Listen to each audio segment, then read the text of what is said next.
G'day boys and girls, Aussie here, just bringing you guys, it's been a very long time since I've made a video for sort of anything, so just, bringing you guys, obviously I'm an expat now, I live overseas, I'm very fortunate in the country I'm in, the prices and whatnot are still quite affordable, so, I'm very lucky in that respect, but I know a lot of people back home in Australia are doing it very, very tough. There's tons of things, obviously this is all about this whole World Economic Forum Great Reset nonsense. So just to quickly touch base on the World Economic Forum, I do apologise, there's a lot of, my apartment sits right next to a main sort of traffic light stop, so we do get a bit of traffic noise from time to time. Anyway, I'll push through and we'll get through it. But anyway, so the World Economic Forum, what is it? It is it's a private entity, a private private club. Has I believe it's 4,000 members, and they all pay anywhere from $500,000 to something like $10 or $20 million a year. In membership, obviously big corporations will pay that sort of 10 to 20 million, I believe, but an individual, I believe, can buy membership into the World Economic Forum for about $500,000. So, obviously we're talking about like all these crazy things that are happening in the world right now, and a lot of people are going, oh, it doesn't make sense, it doesn't make sense. You have to understand what the World Economic Forum is, and the best way to describe that is have a look at private clubs. If you're part of like a BMX bike club, okay. So what's the purpose of the club? Well, the purpose of the club solely is to improve the racing track, for the benefit of the members, and improve the conditions for the members. Well, that's exactly what the World Economic Forum does. You pay your annual fee, your membership fee, with the expectation that they're going to improve circumstances for you, the member. So, in a nutshell, the World Economic Forum is a massive multinational lobbyist front. That's all it is. So when you look at things, for example, like the cost of electricity is going through the roof, obviously, who wants to go and spend $15,000 to $20,000 decking their house out with solar panels and wind turbines if fossil fuel generated electricity is cheap, abundant, and effective? It's the same as, like, for example, another big one is, they're talking about like culling beef. Suddenly we've got like, bird flu popping up all over America. It just suddenly just magically appears out of nowhere. Cows are suddenly,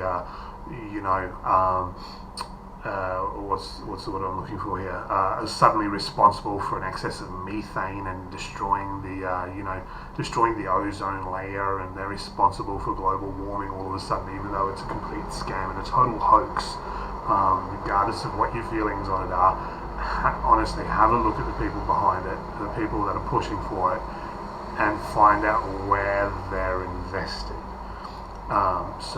Let's cull the beef, let's cull the chicken, because hey, who wants to buy shitty chemical laden, made in a laboratory Beyond Burger if chicken and beef and lamb and pork and yada yada yada yada yada is in abundance and cheap, and readily available. So it's all about pushing policy, and sort of lobbying the right people, which is effectively what the World Economic Forum is. They're a lobbyist group. So whenever you hear the word lobbying, think of replace lobbying with the word bribe. Right, that's basically what they do. They're not lobbying the government, they bribe the government in order to get through the policy that they want on behalf of their members. So that's what the World Economic Forum is, and that's what a lot of the crazy nonsense that we're seeing around the world today is directly related to. Okay, But in particular, what I want to really sort of get to today is this article that I just saw. It's on news.com.au. Even though I am, an expat overseas, I do still get a lot of Australian news that's going to pop up in my news feed. So I just kind of want to roughly go through this article, and then I want to give you guys and girls a few alternatives that you can try, which number one is going to take a lot of power from these big corporations, which are really kind of screwing with everyone right now, and put a lot of that power back in your hands as an individual and as a global citizen. So number one, this one is Australian grocery bill saw as picture goes viral. So basically this is about a Reddit user who posted a picture of a grocery shop, and apparently it cost them $170, and then there were thousands of comments on it, and people were getting angry, and effectively like Aussies do, they lost their shit over it. So we go down, let's have a quick look. So what did this person buy? So obviously if you have young children, then Huggies is important, I guess. You need diapers for your children. Bounce, I'm not sure what that is, but there's a couple things there. So let's just have a quick look at this picture. Okay, so what do they grow? What did they buy? So number one, we know that the price of fruit and veg has skyrocketed in Australia. Okay, now if you're in Australia, regardless of where you live, if you have a balcony, if you have a backyard, if you have like a little side down, little walkway down the side of your house, whatever, it doesn't matter. If you're in Australia, you have space. Australians have, per square meter, on average, the largest homes in the world. So, you've spent a ridiculous amount of money here. I mean, I don't know, but this person said all up, they spent $170.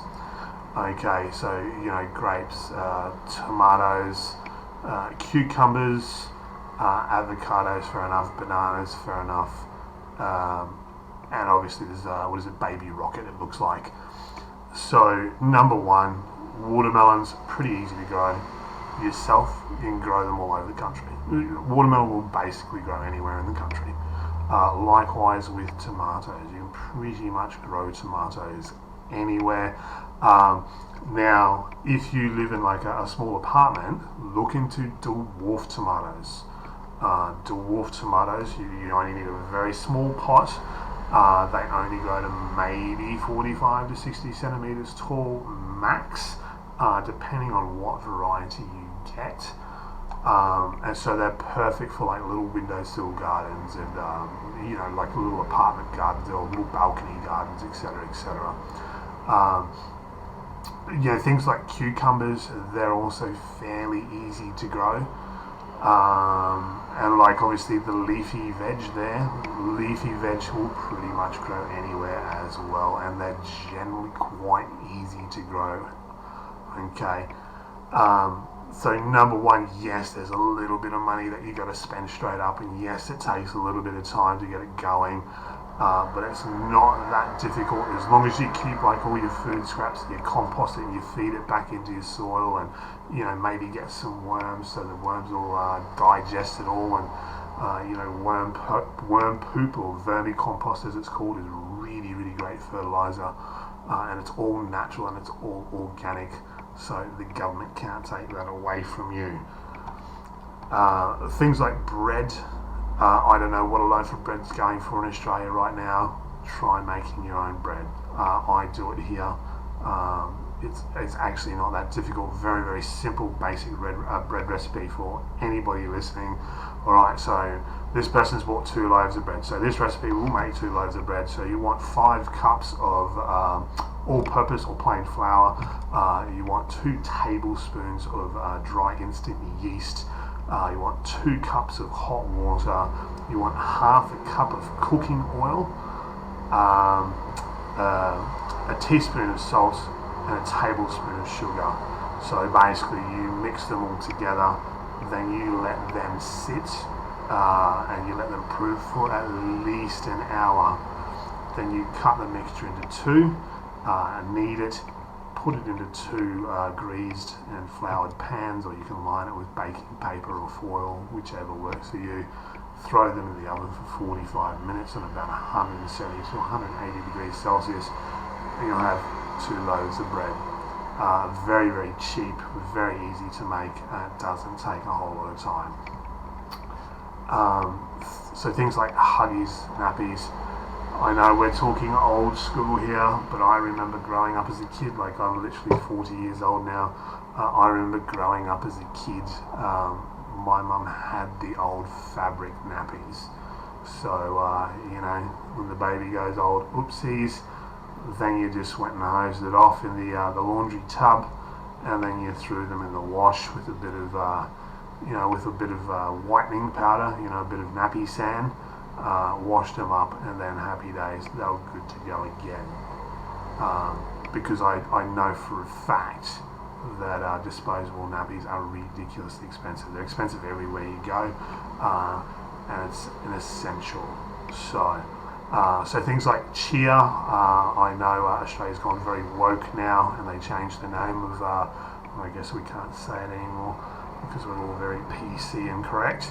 But chia cheese, that looks like quite a large block. I saw something recently where they said the price of chia cheese has gone up to nearly $20, which is crazy. So here's another very, very simple recipe for you, okay? It's going to make very, very simple cheese. You can find tons of recipes on the internet for this. It's probably going to take you maybe half an hour to an hour. Probably a little bit longer the first couple of times you do it because you get used to it. But obviously you get the more you do it, the easier it gets. So basically you want at least 2 litres of high fat content milk. If you live in a rural area, you can go directly to a dairy farm and buy it straight from the farmer. Perfect, because it hasn't been processed and it hasn't gone through all the nonsense. But you want something with a high fat content, at least 8% fat or higher if you can get it. Obviously the higher the fat content, the bigger the yield you'll get. Then you need vinegar, white vinegar, and salt. That's it, and you can make your own cheese. It is that simple. And obviously a pot and a stove to put it on.